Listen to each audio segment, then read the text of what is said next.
Well, good morning. It's a real pleasure and honor to chair this first panel of the 60th anniversary of the Fairbank Center for Chinese Studies. I had the honor to be among the last students of Professor Fairbank. Poor man had to retire once he met me, but it was an extraordinary experience to be among his students, and it's been an extraordinary experience over the decades to see the continuing strength of the center that he built and the continuing dedication of Harvard faculty as directors and as affiliates to the study of China and making this I believe it's fair to say, certainly the preeminent center of Chinese studies outside of China itself. And I remember when we had our conference several years ago on the 60th anniversary of the People's Republic, I remember quoting Confucius as to what he said he was at every age. And at age 60, it was Liu Shao Shun. At 60, my ear is an obedient receptacle or something of the truth. And surely that must be true of everything that will be said this morning by this very distinguished panel. This panel is entitled Politics, you will have seen. And the relationship between Harvard and Chinese politics is actually a rather long one. When the Republic of China was established in 1912, the president of Harvard University was asked to help write a constitution for this new republic, the first republic in Asia. And he sent to China a good friend, former president of Johns Hopkins, a guy named Frank Goodenough, to be the advisor to President Yuan Shikai. The man was the first president of the American Political Science Association, a remarkable man. And so through Harvard, he went to China and he helped to write two constitutions for Zhonghua Minguo. The first one made Yuan Shikai president for life, and the second one would have made him emperor if he had not died first. So there are two takeaways here. First, Frank Goodenough wasn't good enough. And second, this is Harvard's contribution to Chinese democracy. And it's one of the reasons why we're not always asked for advice ever since. There have been many constitutions since then, 1919, 1924, 1937, 1947, where the dean of the Harvard Law School, Roscoe Pound, was an extraordinarily positive influence in the crafting of the Constitution that, to some considerable degree, still defines political life in the Republic of China on Taiwan today. There's a long continuity between that.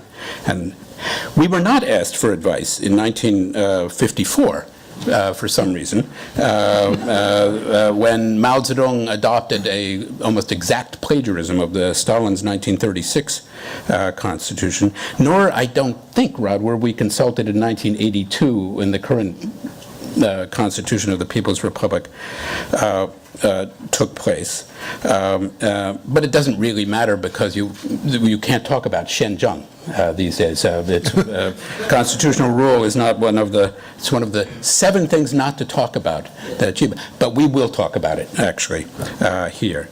And now we are in a moment where President Xi Jinping, a gentleman who grew up among the Chinese leadership, and a young man in the 1950s and 60s as this center was developing in a quite different political culture to which it may appear that he wants to return. And what we want to talk about here today are continuities and changes in Chinese political life, how we look at the past in the light of the present, and what we think of the future. And so the first gentleman to do this could not be better positioned to do it. It's our colleague from Boston University, Joe Fewsmith, Professor of International Relations and Political Science, and Director of the Center for the Study of Asia at Boston University, and a longtime associate of our Fairbank Center. He's the author of many books reform in China, the dilemmas of reform in China, elite politics in contemporary China, China since Tiananmen, China today, China tomorrow, China in the 25th century. Actually, but his most important book is called Party, State, and Local Elites in Republican China, because he is that rare thing. He's a political scientist with a historian's sensibility. Joe, you're on. Thank you very much, Bill. That's a terrific introduction. You do know that there is a Frank Goodenow Prize in the political science field for American Association of Political Science for lifelong contributions. I have always had a little hard time wrapping my head around this, knowing that background that you just mentioned. And I want to thank Michael Zoni for saying that the Fairbank Center is not just for Harvard, but for its China studies at Harvard and beyond, because as Bill noted, I am from the beyond. You're actually from Henan. I'm a Waididen, imported to do a little Laogong here. At any case, the Fairbank Center has been a wonderful intellectual center for me and for many other people, and it has always been very welcoming under the guidance of many good directors over the years. As Michael mentioned in his opening remarks, the Fairbank Center was founded 60 years ago, which made it 1956. Apparently there was something going on in 55, but at any case, I'll take 56 because that's my sense of math. Of course, that was an interesting year in Chinese politics. It was the year that the Polish got a little frisky in Poznan, and the Hungarians even more frisky in Hungary, and it was the first time that China became involved in East European politics. And of course, Mao Zedong, being the creative thinker that he was, said, well, the only thing that we need to do to prevent similar things happening in China is to let off a little steam. We should just let 100 flowers bloom, 100 schools of thought contend, and we can handle the contradictions among the people correctly.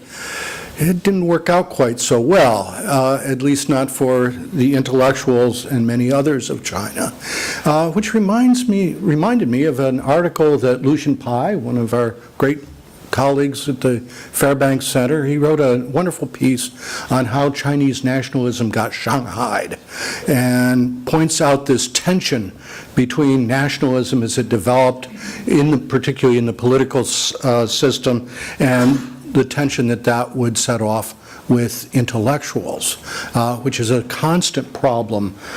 Bill talked about continuity. That's one of the real continuities.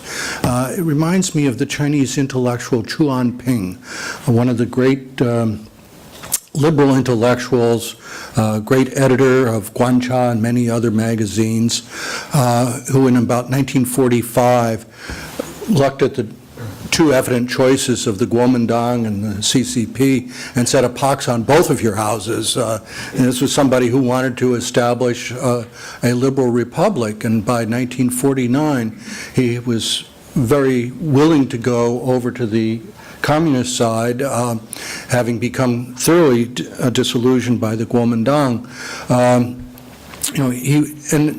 His choice there was, I think, really based on his own sense of nationalism. He had always wanted a strong China. He wanted a strong but liberal China. And those two values seem to have eluded China for much of the last century, and maybe this one as well.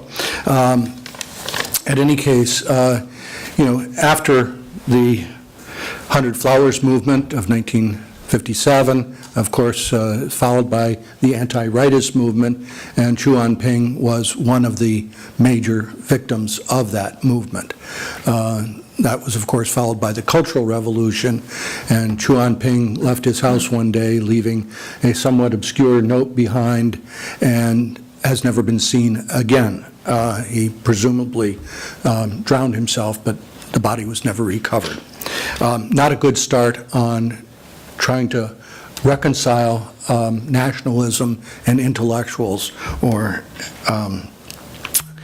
or this relationship between domestic affairs and international affairs that the problems in Eastern Europe seem to set off. It seems to me that we've been dealing with most of those issues, again, for the last 60 years.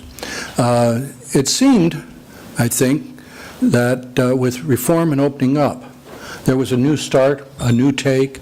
I remember Deng Xiaoping at the meeting of the scientists, Congress of Science and Workers, saying that he wanted to serve as the logistics officer for the intellectuals, for the scientists. And that was really a very new take on the relationship between the parties and the intellectuals. And of course, Deng Xiaoping transformed China, to borrow a phrase, by opening China. The phrase reform and opening became the mantra for the next, 30 years, I guess, to the present.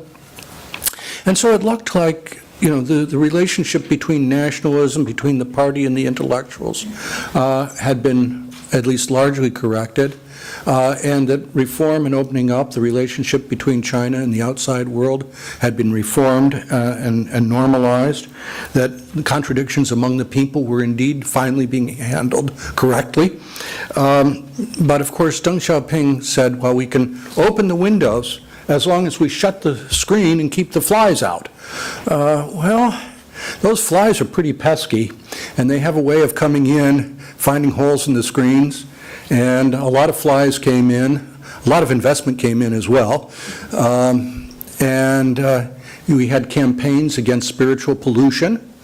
I certainly hope the Fairbank Center stands for spiritual pollution. It should. It should always be sort of a check on, speaking truth to power, as it were. And of course, that was followed by campaigns against bourgeois liberalization in 1987 and again in 1989. And so again, these issues that were so evident in 1956 were thrown up again and still remain contentious issues in China. It seems to me that throughout most of the reform period, that despite these problems, the trends were basically good. China's intellectual life was opening up. Certainly, Chinese intellectuals have done more good academic work in the last 10, 20, 30 years than in any period since the founding of the People's Republic.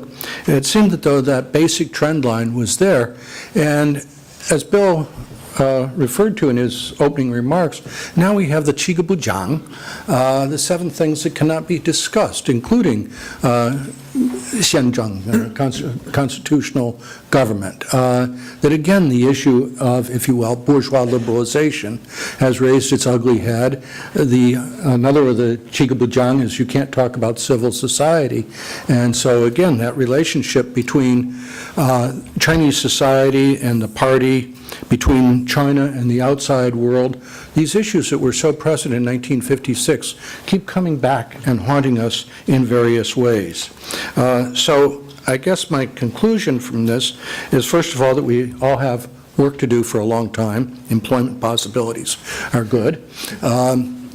Intellectual problems to continue to work on, which I think the Fairbank Center will play a key role in thinking about these.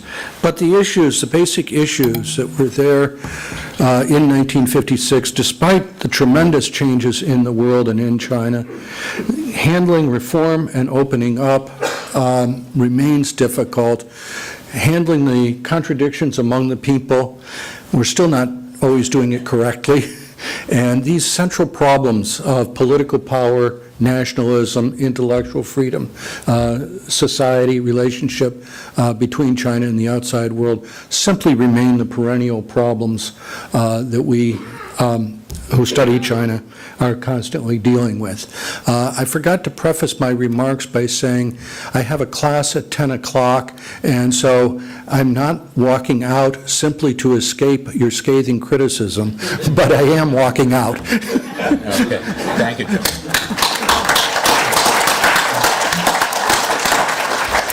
What's the class today? This is China from Revolution to Reform. Okay, so you've got the first 10 minutes. Okay. Anyway, thank you. Thank you very much, Joe. And I really appreciate you coming over on the morning when you have to. I just crossed the river by feeling the stones. I see.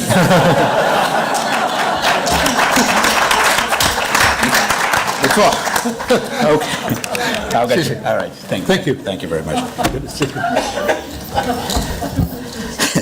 So our next speaker, we're very lucky. It's one of the great things about the center and about Harvard is that we are able to refresh our faculty on a regular basis and renew the faculty and to bring younger generations of scholars to the study of China and to the Fairbank Center. And Professor Yuhua Wang is assistant professor in our government department. His work focuses on state institutions and state business relations in China. He's a graduate of Beida, his MA and BA from Beida, from Peking University, his doctorate from Michigan, was an assistant professor at the University of Pennsylvania from 2011 to 2015, and last year we kidnapped him and brought him here to Cambridge, Massachusetts. He's the author of a book with a wonderfully optimistic title, Tying the Autocrats' Hands, The Rise of the Rule of Law in China, and also of a wonderful article, if you have not seen it, in the most recent China Quarterly. Yuhua, please. Thank you so much, Bill, for the introduction. And then it's really both honorable and humbling to speak between Joe and Rod, who can really are like my intellectual grandfathers and also can.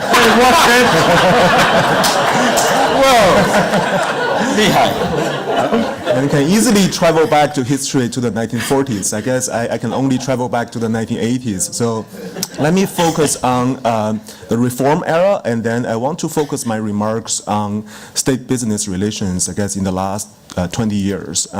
So the motivation is really from some current events where you see sometimes a politician is investigated for corruption, a scandal, for example, in 2012, Bo Xilai was investigated for corruption and also misuse of power in Chongqing. And then usually after that, you also see some firms that are involved in this scandal. For example, in the Bo Xilai case, the immediate aftermath of the political scandal is this firm called Dalian Shide, headed by Xu Ming, was investigated, and then this firm basically collapsed. Also in 2014, when Zhou Yongkang was investigated, we also hear a lot of stories about this conglomerate, this state-owned conglomerate, the Chinese National Petroleum Corporation, Zhongshiyou, that had a lot of secret deals with the friends and also son of Zhou Yongkang. So that makes me think, what's the relationship between business and politics in China, and then what does it mean for politics in China? What does it mean for market reform and also the economic future of China? We also have seen some stories contributed by investigative journalism. For example, the Bloomberg article about Xi Jinping's family controlling assets in a lot of large companies in China. Wen Jiabao's mother is a stockholder of Ping An Insurance, which controlled a huge amount of assets. So that makes me think, how do we study this? And then certainly those news stories are interesting, but those are really the tips of the iceberg. And then as a scholar, it's very hard to study this systematically if we only focus on those smaller cases. So starting in about 4 years ago, right after Bo Xilai was investigated, I started a series of studies trying to look at systematically how businesses are connected with politicians in China. And then this is obviously a very difficult thing to do because unless in some other countries, Chinese politicians don't disclose their assets, they don't tell you what firms they have stocks in, what boards they're on. So since 2012, I've been collecting this huge database of all the listed firms in China, and especially their board members' bios. So this is a huge data set that includes thousands of firms from 1992 to the current era. And then there are just millions of CVs of those board members. And then I have taken a long time hiring a lot of RAs to code the bios of those companies' board members. So one thing that I'm interested in is to see, for example, whether there's a board member in this firm that had worked in the government before, right? So for example, there are a lot of retired mayors who just descend from heaven, taking corporate jobs after they retire from the offices. And then I think that's an important indicator to look at, for example, how connected firms are with politics in China. So I have some preliminary results. One thing that I found is that there's an overwhelming share of Chinese firms that are so-called politically connected. So one thing I look at is, for example, the previous experiences of those board members in those firms. And then, so say, for example, if they say they work in the government before, this is a retired politician or bureaucrat, and then I say this is a politician, retiring and then join this firm. Or a lot of times the board members become delegates to People's Congress or the consultative conference in China, 人大 and 政协. They were business people, but they become politicians, right? Or they become party Congress members, right? There's 党代会代表, as they become, they're elected to the CCP Congress at the local level or at the national level. Or some of them are retired military officers, right? So when they come from the government or the political system, or when they go to the political system, they will bring the connections with them to the firm or bring their business connections to politics. So one thing that I found is 90%, 90% of all Chinese listed firms have some kind of political connection. I don't know what happens to those 10%. They are the orphans. They are doomed, I guess. But 90% of Chinese firms, this is in 2012, have at least one type of political connection. And then most of them, about 79%, have connections with the government. This is very different from, when we see political connections in the U.S. or in Europe, a lot of connections are with the parliament, right? So the legislators. They retire, they join a firm. But in China, most of the connections, about 99% of the connections are with the government, which means there are former bureaucrats, there are former public officials in the Chinese government. And then you might say, okay, so this is true everywhere. You look at a lot of other countries, China is really not unique. But I actually also collected from other people's studies about, to what extent business are connected with politics in other countries. And then one thing that I can compare, I cannot compare with everything, but one thing I can compare is what's the percentage of firms that have national legislators on their board of directors, right? Now China, this number is 13%. There are 13% of the firms in China that have at least one board member to be a delegate to the National People's Congress or National Consultative Conference. This is the highest among all the countries in the world. The next highest country is Russia, about 12%. And then this is also higher than most of the usual suspects that we can think of, for example, in Asia. For example, Indonesia about 7%, Thailand 8%, Malaysia 5%, Italy in Europe, this is a very corrupt country in Europe, about 10%. Also higher than most BRICS countries, right? Brazil 1%, in India 2%, South Africa 1%. This is also higher than most East Asian countries. Japan 1%, South Korea 2%, Hong Kong 0.7%, Taiwan 0.8%, Singapore 7%. So this is not only a Confucian, you can argue this is Confucianism thing, but it's actually not. Look at countries with similar cultural background, China is still the highest. Means that there's something else that is driving business to go with politics. This is also much higher than the US, which only have about 0.08%. UK 7%. So China is really the what I call the most connected country in the world in terms of business and politics relations. Another thing I found is this trend. If we can go back, for example, to the early 1990s when the Chinese financial market was created. This is right after the Deng Xiaoping's Southern Tour. One thing that I found really interesting that has been happening in the last 20 years is there has been increasingly a number of firms in China that have higher level connections. Before, they were only satisfied with building connections with the local government. And then we have a word for this. This is called local protectionism, called 地方保护主义, right? But in my data, I found in the last 20 years, the proportion of firms in China that have national level connections, connected with the national government, hiring, for example, a former bureaucrat from the national government, has doubled. This is from 15% in 1992 to 30% in 2012, which means the importance of connecting with the national government has becoming increasingly important. What does this mean, right? I guess there are several things that we can draw implications from this. One is this is worrying. That is, this means that political volatility, right, political instability, might be introduced into market instability, right, or vice versa, right. To give you one example, in another study of mine, I found that when Bo Xilai was removed, in the immediate 2 days after the announcement of his removal, this caused about $311 million loss to the financial market in Chongqing itself. This is about 0.2% of the Chongqing GDP in that year.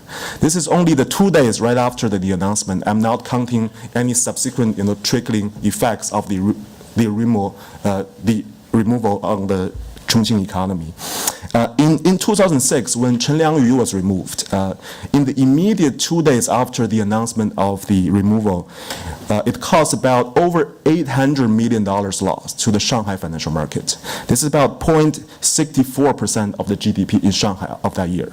Again, this is only the 2 days right after the announcement. So this means that when political wind shifts, right, which happen very frequently in China, this will bring a lot of volatilities to the market.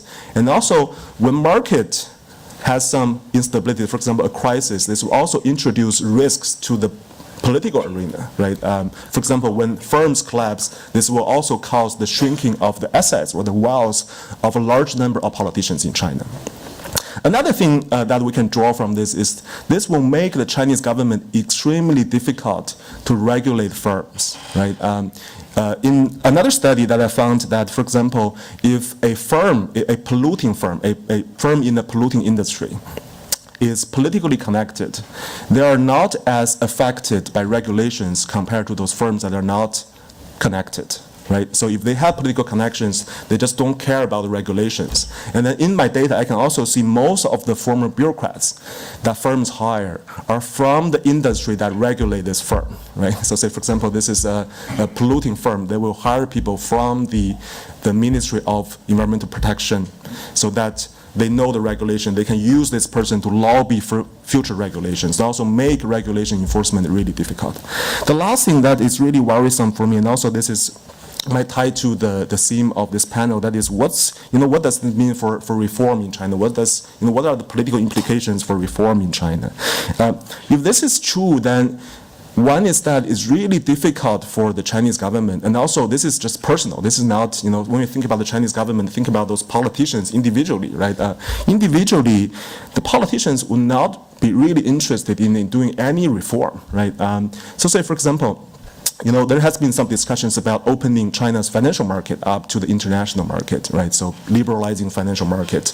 But think about, what happened if a financial crisis happened, for example, like what happened in 1997 or 2008 to China, right? Which will cause a huge loss of the financial market. And then that will have some impacts on the personal wealth of the politicians, right? So if you are a politician that control huge assets in the financial market, why would you push for financial market liberalization, right? And more broadly, why would you want to do anything to push for market reform if you're connected with some of the largest conglomerates in the market, right? If you're connected, for example, if you are just board member, or your daughter-in-law is a board member, or controls some huge stocks in this large state-owned conglomerates, why would you want to push for liberalization or marketization of the state sector? Okay, I'll stop here. Thank you so much. Thank you very much. When I think about this, and we'll have time for an open discussion later on, but if you look at the National People's Congress and its relationship with business, used to, if you're a really successful business person in China, you are automatically elected to the National People's Congress. In this country, you have to buy your way in. But now it turns out in China, too, people are buying their way into the NPC. Anyway, our last panelist is the gentleman who was director of the center when I first came to Harvard as a visiting professor, a wonderfully open and welcoming presence as director, Roderick MacFarquhar. He's the Leroy B. Williams Professor of History and Political Science, formerly director of our center. He's the author of many books that all of you will have read. The 100 Flowers campaign in the Chinese intellectuals, the Sino-Soviet dispute, China under Mao, the eras of Mao and Deng, origins of the Cultural Revolution, Mao's last revolution. And he was, I'm sure as many of you know, founding editor of the China Quarterly. And as not all of you will know, in previous reincarnations or incarnations, he was a journalist, a TV commentator, and a member of parliament. So the Honorable Roderick MacFarquhar.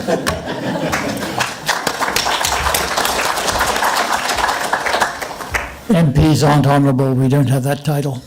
We're not congressmen. As Yuhua's grandfather, I think I have to go back a little further, even than Joe. I want to go back to 49 because the theme of my remarks is that the current administration is trying to go back to the future. What happened in the 49-56 period before the 100 Flowers was the imposition of the tightest control probably by any Communist Party in the Communist bloc of the day on a country. And when you think of it being a country the size of China, which had been in such chaos of civil war and foreign invasion up till that time, the achievement of Mao and his colleagues in those early years was really amazing. It was not achieved without bloodshed. As many of you will know, there was land reform, there were various campaigns against counter-revolutionaries, there was the 3 anti, 5 anti campaign against corruption, and it became clear by the mid-50s to any Chinese that this was a very powerful government which didn't brook any departure from what it wanted to do. And what happened in '56 was not that the Soviet bloc started to rumble, especially after Nikita Khrushchev's secret speech in February 1956, which set off the shockwaves in Eastern Europe. Chairman Mao decided to relax in China before that, because the great achievement of the Maoist years, I'm sure from his point of view, was the collectivization of agriculture, which was clearly a victory in sight in '55. And by January '56, he was promising, through the mouth of Zhou Enlai, he was promising the intellectuals all sorts of goodies, prizes for doing well, better living conditions.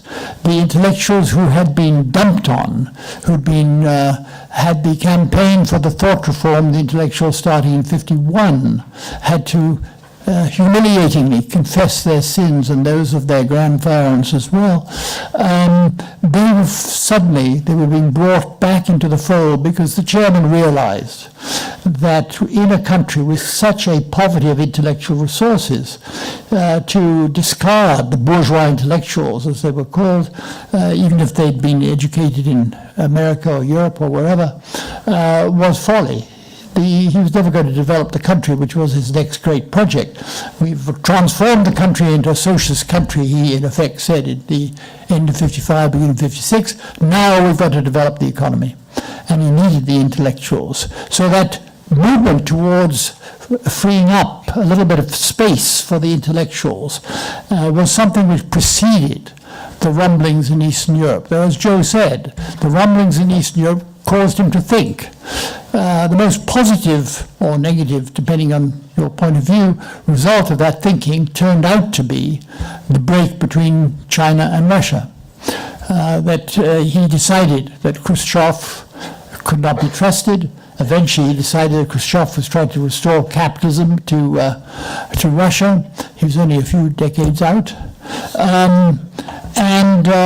He began to feel that China had to go its own way, and this was accentuated when, of course, the 100 Flowers resulted in the effervescence of student protest and intellectual attacks in the summer of 1957, which led to the anti-rightist campaign and to the leftism, which the Chinese historians themselves say persisted until Mao's death in 1976. So what you have in China in those Maoist years is a start with all sorts of very, very tough campaigns throughout the society, showing who was boss and what had to be done to maintain a reasonable life under the new masters of China. And then there was this brief flowering of the 100 Flowers, and then back to a very leftist Mao, more and more obsessed with the idea that unless he kept watch upon his colleagues eventually, they would all turn tail. They had been okay to capture China, but they were not necessarily going to be okay to maintain a socialist China and go on to the next stage of revolution. They might in fact be, as he described it, revisionist, like he called Khrushchev and Khrushchev's successors. And so you have the leftism of the second part of the Maoist years. Now, out of, as Chairman Mao used to say, out of bad things can come good things. Out of the chaos of the Cultural Revolution, the humiliation of the party leaders and party officials up and down the country, came the impetus for someone, fortunately, who survived, Deng Xiaoping, to launch a reform campaign and to maintain that reform campaign in the face of the conservatism of some of his senior colleagues who also survived the Maoist years, like Chen Yun and others. And even Tiananmen in '89, which was a great setback for Deng Xiaoping, because by that time both his choices for successor had clearly proved inadequate to keep the country stable and true to its communist roots, as he felt it. Despite Tiananmen, he was so determined, and especially after the collapse of the Soviet Union in '91, he was so determined that reform was the only way the party could stay in power, that reform was pushed forward, even with the doubts of the more conservative colleagues that he had still by his side. Now, we've now had, from 1978-9 till the present, almost 40 years of reform, longer than the almost 30 years of Maoist rule. And yet what we find is that in order to save the Communist Party's rule, Xi Jinping seems to feel he has to somehow go back to the strengthening of the communist regime, which was present in the 50s and in the early Mao years. How does he intend to do that? Well, the great bulwarks of communist rule in China are very obvious. First and foremost is the party, a strong, disciplined party with high morale, as it was in the early 50s, as they spread throughout the country and transformed it. That's the kind of party he wants. That's the kind of party he believes will be respected again, as it was at the time of conquest of China. And that party is now notoriously corrupt. We don't have to level that accusation ourselves. It's been leveled by Jiang Zemin, by Hu Jintao, and now by Xi Jinping, the party is hopelessly, totally corrupt. And Yuhua has cited some of the ways in which that takes place, some of the most notorious ways in which it takes place, but at all levels of the society, and it's not just party cadres, it's all officials are tainted by this. So what Xi Jinping has decided to do is, again, as I say, go back to the future by reforming that Communist Party. And this is an extraordinary task that he set himself and his colleagues. I mean, Chairman Mao only wanted to make China revolutionary.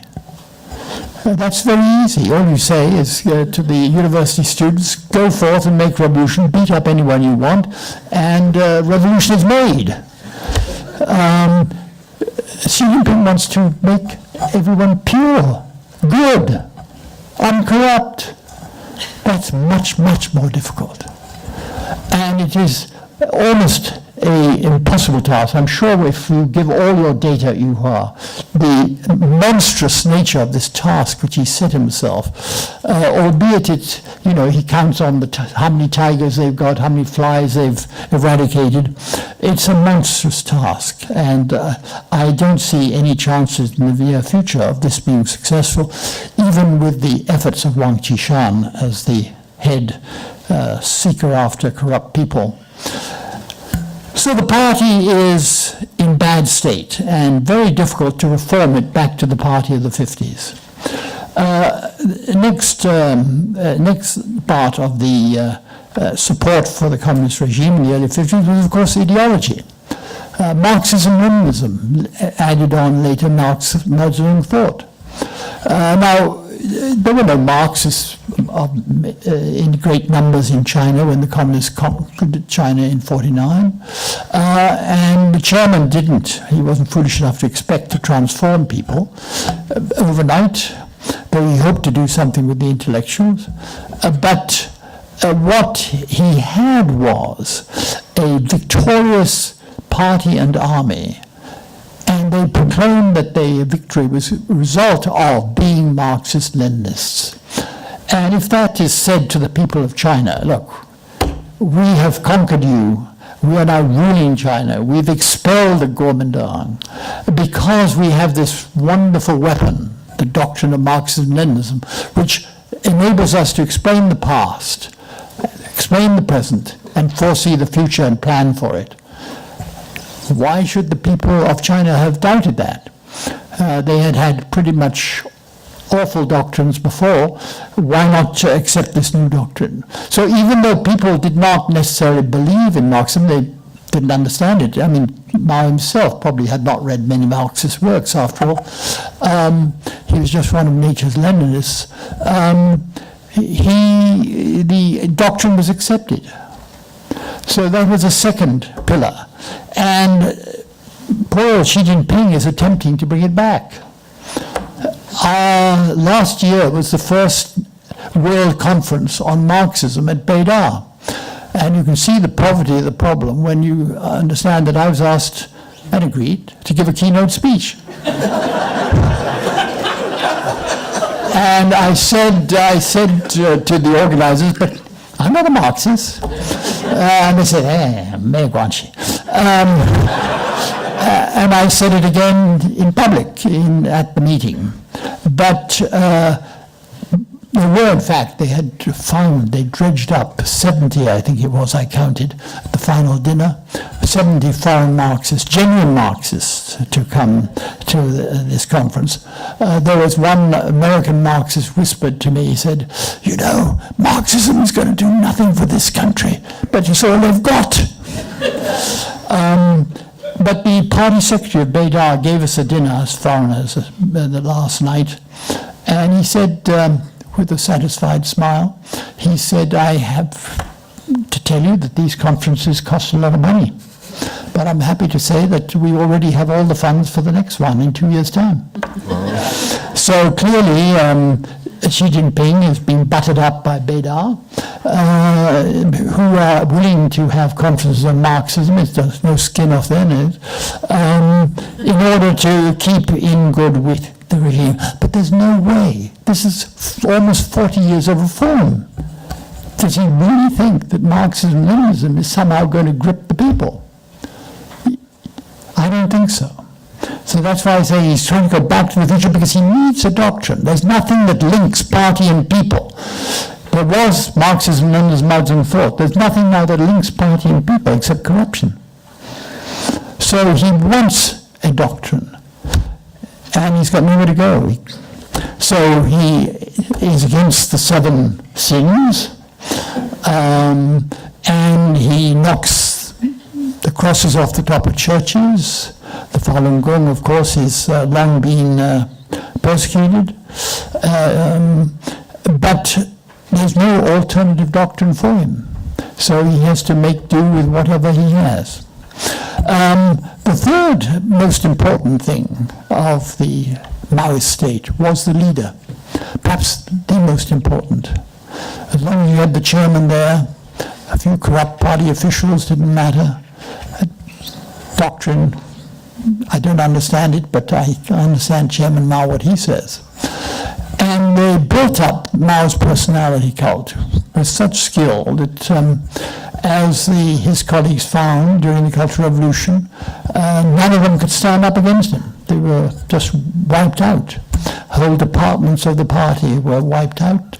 Individuals were sent into exile, into jail. Liu Shaoqi died a death in ignominy.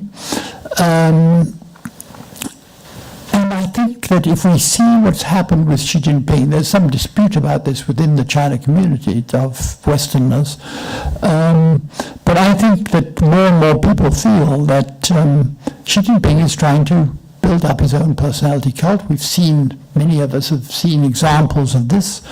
The publication of his books in foreign countries has been amazing. And one wonders what is happening with his colleagues, because there he is attempting to purify the party, revive the doctrine, establish himself as a maximum leader. What do his colleagues feel? I mean, you're looking at, you mentioned Wen Jiabao's family. They haven't been touched so far. But do these families worry, perhaps, that what's going to happen to them?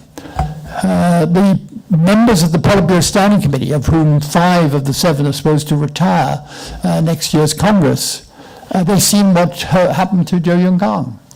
Will they worry that it might happen to them? Have they got some problems in their past?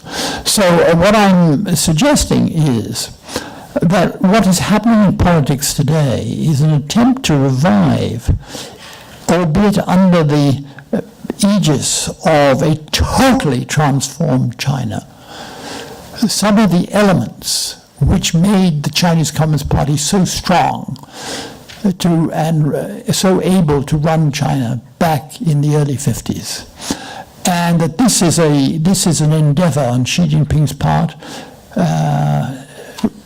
shot through with dangers for him, people who may resist, people who may worry, and dangers to his colleagues if he's successful. I've not mentioned the final, most important pillar of the communist rule in China, and that, of course, is the PLA. And, of course, the corruption campaign has taken on the PLA. And what was so significant about the early part of Xi Jinping's personality cult was I think it was 18 generals, was it, who wrote little encomiums to their loyalty to the center, by implication to Xi Jinping, in the People's Daily one day, I think 3 years ago. And the interesting thing about this is, of course, that Mao relied on the military, but he never had to get them to say it publicly in the way that Xi Jinping is. That is a sign of weakness. And I think a further sign of weakness is the new position he's taken on as the commander-in-chief. No civilian leader of China has taken on that particular position that Xi Jinping's taken on. So he knows that that's ultimately where the power lies. And of course, the military is split between the military on land and the new services of the Air Force and the Navy, which are getting probably most of the resources as Xi's foreign policy pushes outward. So I think what we are looking at is a period during the Fairbank Center's existence whereby China has gone through enormous upheavals. And China has achieved, in the course of the last 35 or so years, enormous successes. But the road ahead is not simply more reform, more prosperity. The road ahead, as before, is rife with the possibility of political struggle and further changes in China. Thank you. Thank you, Rod. I'm just going to ask a question or two to our panelists, and then we'll open it up generally. A couple of years ago, I was at the Central Party School, and I asked the vice president of the Central Party School, do you guys still read Marx? And he said, of course we do. And I said, so what do you read of Marx? Do you read the German ideology? Do you read, Kapital? He said, oh, I don't know, was the response. And no clue. And then I had to give this talk, and I suggested that, it's even more true today, that the United States really has major political problems. We have an 18th century European political system that is not working very well in the 21st century. And China has an early 20th century European political system that also has its challenges. And they were not Gaoxing. They were not so happy to hear that. But it's, in some sense, I think that what you've talked about really reflects the kind of Soviet DNA of this regime that is there in a rather remarkable way. But I think if Professor Fairbank were here, he would want to kind of take back and look at it from a Chinese perspective and say, what's Chinese historically about the political scene that we see today? Because Marxism-Leninism, trying to resuscitate it is going to be difficult anywhere, but it is part of the origins of the regime. Think of what Yuhua said. Think the struggle between Bo Xilai and Xi Jinping, in some sense, it's like earlier struggles in court, in the sense when the throne is open, princes of the great families will vie for the throne. And it used to be said in Kuomintang times that there were 四大家族, 4 great families. And I think maybe there are 40大家族, maybe 40 great families, much more rich, much more powerful than before. But in a world, in business terms, in which the fastest growing form of business in China is traditional family business, family-owned business, we also have the concept of government as family business, kind of a closing in of who can be trusted and who can't. That's kind of point number one. And the second point really relates to something that Rod said. You have a sense of a somewhat backward-looking leadership that is in many ways more insular than their immediate predecessors. These are people mostly educated. First of all, I think it's 5 of the 7 members of the Standing Committee have some direct family connection to founders of the People's Republic. So you have this government as family business. But you also have, this is a generation that mostly did not get out of the country as they were growing up. Xi Jinping received his degree in chemical engineering from Tsinghua University in 1977, when there was no chemical engineering at Tsinghua University. It was effectively closed. He was a Gong Nong Bing student, right? But I don't think he was Gong or Nong or Bing. Anyway. So it's a different educational experience that they would have had. And the only one of this leadership ever to study abroad, Mr. Zhang Dejiang, got his undergraduate degree in economics from the Kim Il-sung University in Pyongyang, which the last I looked is not high in the global rankings. So would you guys comment on this, the question of kind of, and is there a kind of a 中国特色 of these issues? So you first, and then Rod, and then we'll open things up. Yeah, I think that's, I always think, there are a number of families that has been dominating in Chinese politics since maybe the Zhou dynasty, right? So you have, in every dynasty you have certain number of families, and both connected with the emperor, but also landed elites, right? So you have this combination of economic elites and also political elites who have intermarriages, who and also help each other. Who in the past they rely on the imperial civil service exam, the keju, to send their children to become the next generation of politicians, then they protect each other.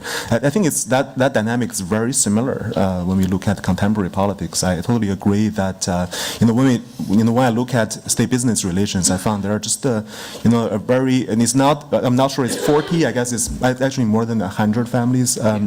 Those are mostly the children of the founding fathers of China, basically the Long Marchers. If you can trace the Long Marchers, people who were in the Long March, and then if they have children and then you trace what they're doing now, you can see they are, half of them are in politics, half of them are in business, right? And then you still have those basically 100 or even 200 families that are dominating in Chinese politics and also in Chinese business. And then we also see a lot of dynamic. For example, the anti-corruption campaign. I don't think this is new in terms of, we think about this as reshuffling, as elite transformation. Every emperor, when they comes in, they change the whole bureaucracy. They have their own people. They remove some of the old people. So I think, this is just a new name called anti-corruption campaign. But in terms of the dynamics, the logic is really Chinese, I think. Yeah. But the communists sent their enemies off to Taiwan. They didn't. It wasn't quite like you were describing. I think it is a case of families, and they are very important, of course. I think it's a little bit more than that, because there are, in fact, two elites.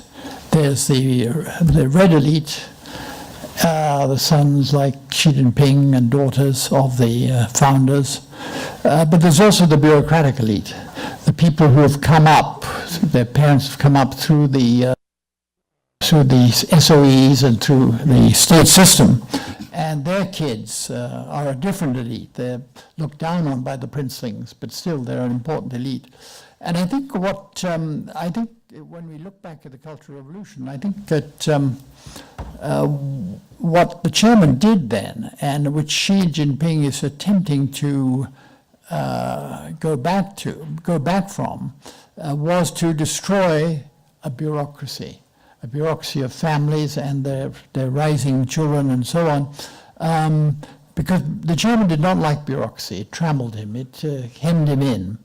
And he was, to the end of his days, a great rebel leader. And the question in my mind is the extent to which the dominance of a bureaucratic system, which Fairbank, of course, wrote about and knew so well, the extent to which a dominance of a bureaucratic system can be restored by Xi Jinping or anyone else, for that matter, whether on the basis of family connections or princeling connections or the bureaucratic elite connections. I'm not so sure that Mao didn't deal the dominance of the bureaucratic system a fatal blow, but we'll see over the years to come.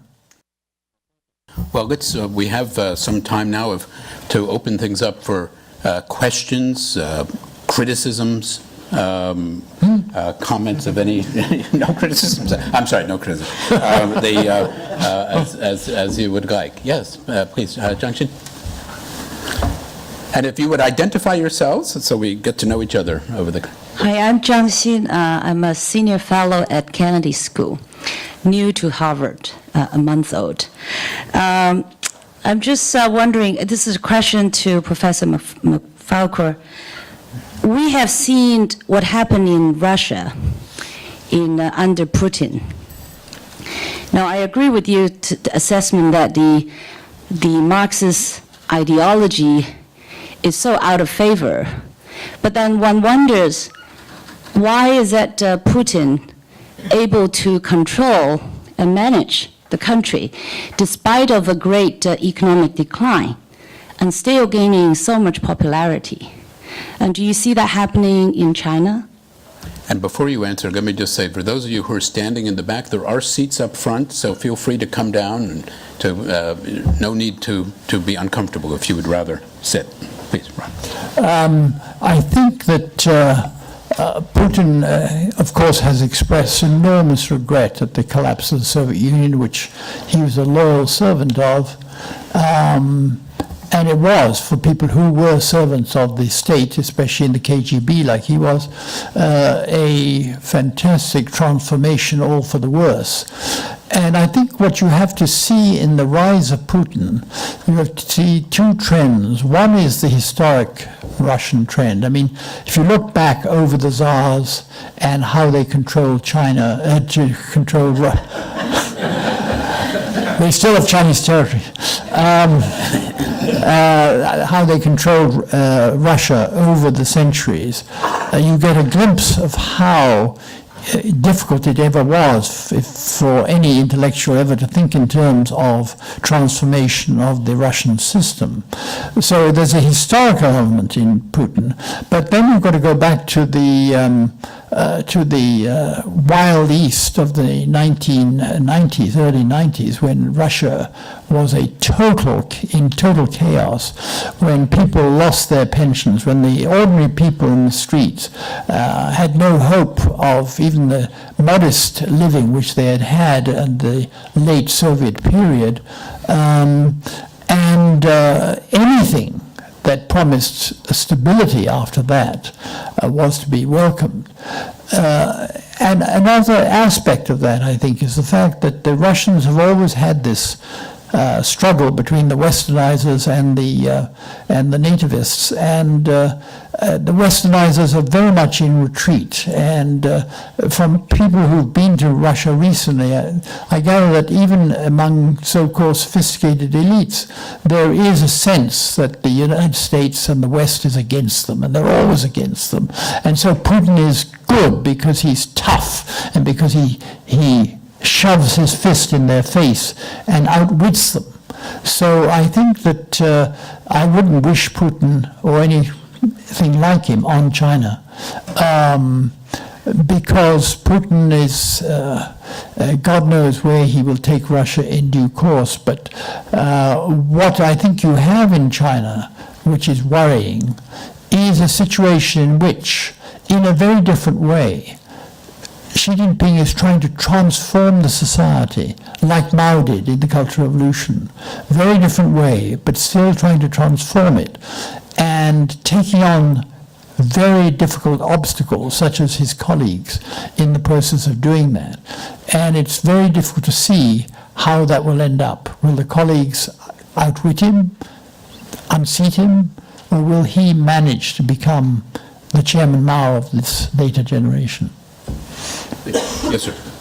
Yeah, I have a question that I think a lot of people... You identify yourself, please? Stephen Levo. I have an affiliation here Yeah. with Harvard, but I also, and there's a reason I'm bringing this up, I'm a public radio commentator. Like a lot of people in the room, I've been going in and out of China for many decades, and I know a great many people there. But in the last couple of years, since Xi Jinping came to power, I've noticed that the people I know in China don't respond to me as quickly or as often on the internet, as someone who's an academic but also does media stuff. And I'm wondering if this people have a sense of some sort of self-censorship of people no longer wanting to be in contact with someone who has the kind of titles I have. And I've really seen a real drop in correspondence. Maybe I've just gotten less popular, but something feels like something's happening. My friends in China are mostly of the grandfatherly generation.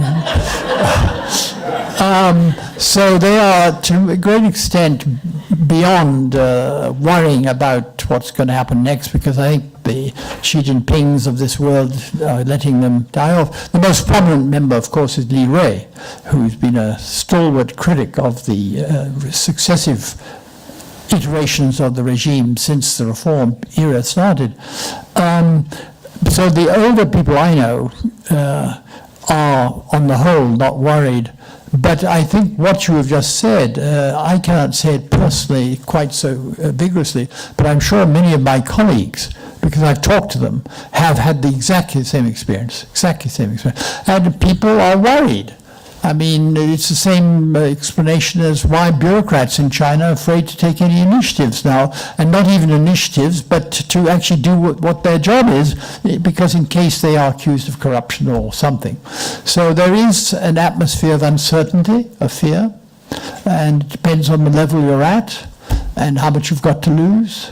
And yes, people are being careful. I mean, not talking to foreigners is an easy way of protecting yourself. There are much more of a serious ways that you have to do it.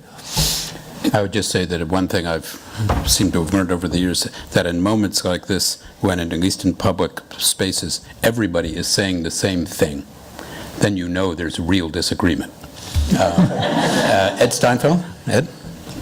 Thanks. You get a microphone, Ed, please. Ed Steinfeld, Brown University. So I wanted to ask actually the opposite of the question that Bill asked. Bill asked what's uniquely Chinese about the situation today, and I would ask, is there anything uniquely Chinese about the present? So if we look across the world, for whatever reason, technology, other reasons, it seems that in recent decades, there have been extraordinary returns to knowledge and expertise and connections, and that's related somehow to huge disparities in wealth and a feeling among many people, the middle class or lower, that they're not getting theirs, even in times of growth. So my question is, to what extent is China just another example of that, just like in Europe, just like in North America, and to what extent is Xi Jinping just the latest version of the same kind of anti-liberalism that we see with Brexit or Trump or Modi, arguably, or a bunch of other examples? Is there anything uniquely Chinese about this? Yuhua, do you want to take a crack at that? Well, that's a tough question. It's a great question. Well, this is just me thinking loud. I guess one difference I can think of is, some of the trends that you described, Brexit, the U.S. Conservatism. I guess a lot of them are driven by immigration, are driven by public opinion. But I guess those two things are not as salient in China as in other places. China, had internal immigration, but we don't see a lot of Syrian refugees going to China. Public opinion is important in China, but a lot of studies don't just prove that public opinion has any impact on what the leaders do. The leaders basically can change public opinion, so it's actually vice versa. So I guess in China, one thing that we might be able to say, this is not, I'm not quite sure about this, but one thing we might be able to say is it's not really driven by things that is happening at the ground. It's actually, so maybe this one person who is very unique and he's driving a lot of things. That's my guess. Rudolph?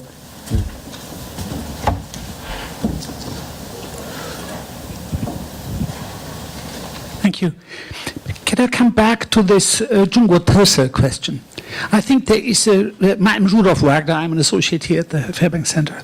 There is a path dependency in terms of the attitude towards business between the imperial past, where basically businessmen were, sort of important but had no standing, the communist system, where the same thing happened in the early years at least, and the consolidation of the renown, moral and ethical renown of business people. Rockefeller taking off the stamps from the unstamped stamps from the letters to use them again, parsimony, that kind of stuff, right? So this kind of the businessman as a paragon of virtue who can be trusted for the national wealth, etc., that is a no-starter in China.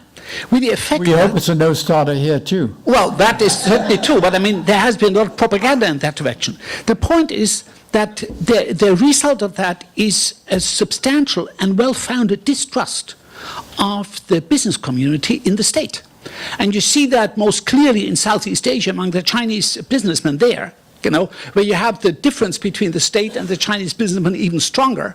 And they go with, sort of a coding, only personal relations, no lawyer, no court, no anything, because you go to court in Indonesia, you are dead, you walk out naked, So the point is very simple, that this kind of a situation where you don't have a long-established legal security for property.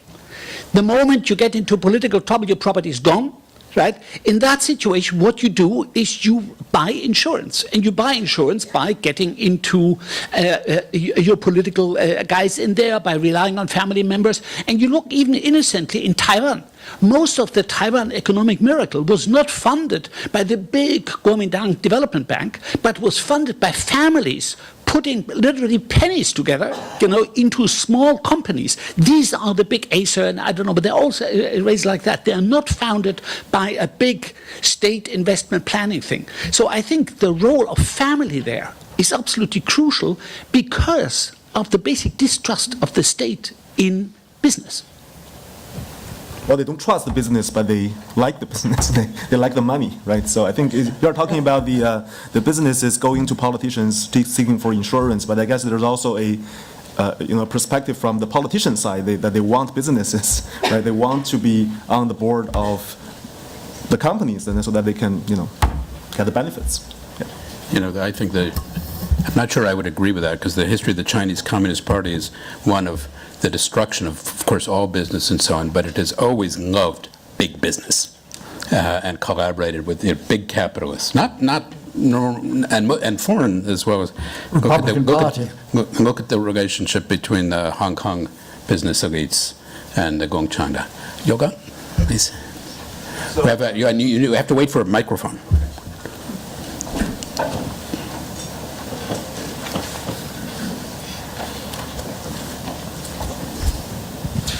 So I'm Chen Yougang, a visiting scholar in the Fairbank Center. So my question is, could there be a more optimistic interpretation of our fearless leaders' future intention? Because, I think there's been a lot of heavy-hearted discussion about China's future with regards to what Xi Jinping's intention will be. Because after all, it takes a Republican, right-wing, staunch anti-communist President Nixon, right, to really start to engage China. So I guess at least the hope in China is that after the 19th Congress, perhaps when the full consolidation of power is achieved, we could actually see something different from Xi Jinping, maybe embarking something that's more, dramatic, ambitious in terms of really turning China around in a slightly different way. So obviously that is just the hope. But my question is, could there be any, by any stretch of imagination, possibility, do you see that happening going forward? Thank you. Only with a stretch of the imagination. There's so much hope and aspiration in these kind of systems that, since we actually have no idea what Mr. Xi thinks.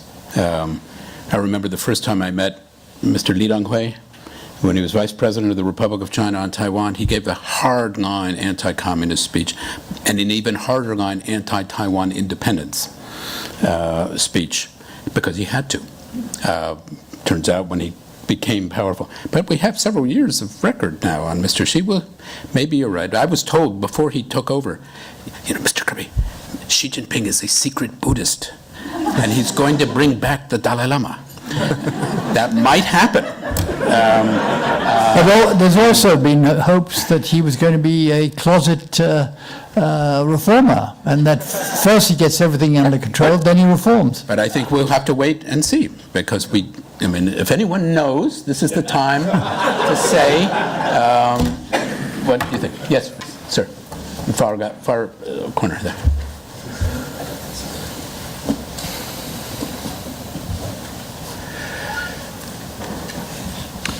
William Wang, associate of IQSS. It's funny they just mentioned some rumor says Xi Jinping is secret Buddhist. I've been reading actually over the years, Xi Jinping have been making public speeches and promotion of so-called traditional Chinese culture and philosophy.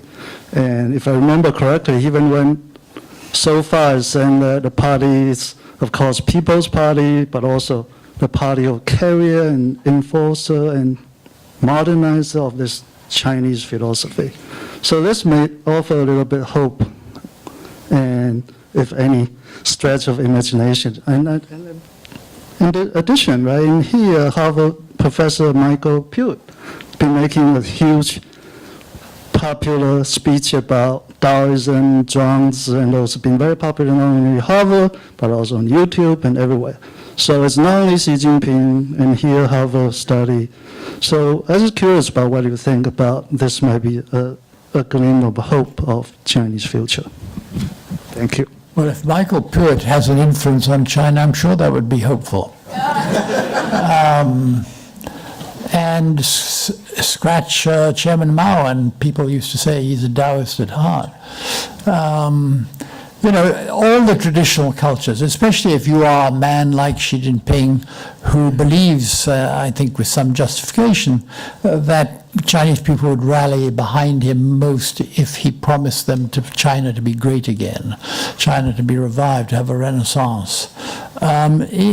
Such a person obviously has to have respect for all aspects of Chinese history and Chinese culture. Not every aspect, there's some horrific episodes.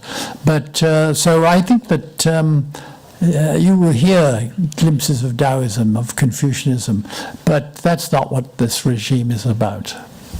I would just say, if you want to have a sense of kind of conflicting attitudes toward this, visit the National Museum, Guojia Boguan, in Tiananmen Square, where they have a wonderful Chinese history exhibit downstairs, which is one of the best extraordinary exhibits on it. And the last dynasty, of course, is the Qing. And downstairs in the kind of Gudai Zhongguo exhibit, the Qing is great.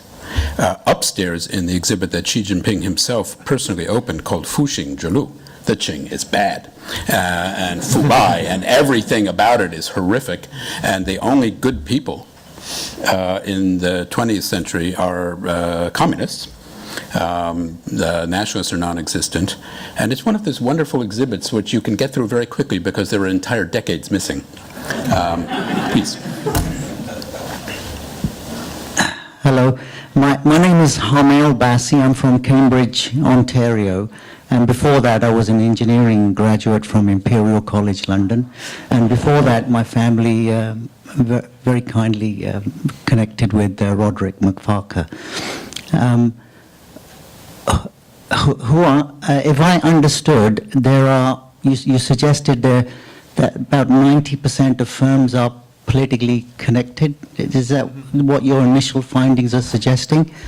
How are there comparative studies done, for example, in Europe, US, UK, India, etc., to that 90-10 that you're initially finding? Yeah, it's very hard to compare this with other countries because most studies on other countries only focus on the national parliament. So they only look at, for example, members of parliament, whether they take corporate positions. So one comparison that I did was only look at the National People's Congress, National Consultative Conference delegates, how many of them, or how many firms have members in these two national institutions. And then that number is 13% in China. This is the highest among all the nations in the world. I'd like to take this opportunity of this intervention to boast. I know the questioner through his uncle, Surjit, who was the General Secretary of the Communist Party of India, Marxist. That's to say, the left-wing party. And I owe him, this is the boast, a very great privilege because he had some of the great leaders of the Indian Communist Party who joined the Marxist grouping. The split took place at the time of the Sino-Soviet split, to a little soiree. And I was lecturing these great leaders of Indian communism about China. I only wished that it was Deng Xiaoping, Chen Yun, etc., also in the room. But that was not to happen. But I owed a great debt to his uncle. So this will be our last question, and then we shall wrap up. Thank you so much for giving me the chance for the last question. My name is Guo Xiaobo. I'm a Kennedy School MP student here at Harvard. My question actually regarding to the evaluation of what the trend or the path China might take in the following decade. A lot of people will make an analogy to Chairman Mao. I think probably another analogy could be made to Deng Xiaoping. If you look at history, when Deng, after the Cultural Revolution, when he tried to rebuild China, the problem China facing is also kind of similar right now, even though it's kind of different. I mean, the corruption, all these chaotic within the party. The only choice, I think, as a leader, probably is to centralize the power, and then like either the military reform or the current reform they are going on. So I personally, I'm a younger generation. I personally, I would take a more optimistic view toward the reform. I think that the time is totally different. The technology, the penetration of internet in China is overwhelming. Probably in a lot of cases even more than the United States if you look at a lot of sub-areas. So if we, so I would argue that probably with the globalization, the technology, these reform probably would take to a more optimistic role like Deng Xiaoping to reform the party, to do the economic reform, even though now there are a lot of setbacks. So I wonder, could we like have a more like analogy that could be more? Okay, so we're at the end of our panel, so I'm going to turn that into a question for our panelists. So do we have a cheery look to the future?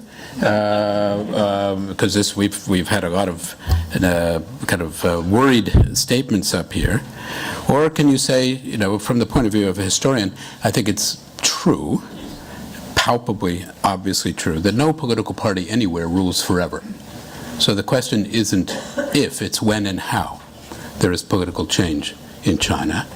And so our two panelists, when will it happen? The one thing I've never done is to predict a time of anything.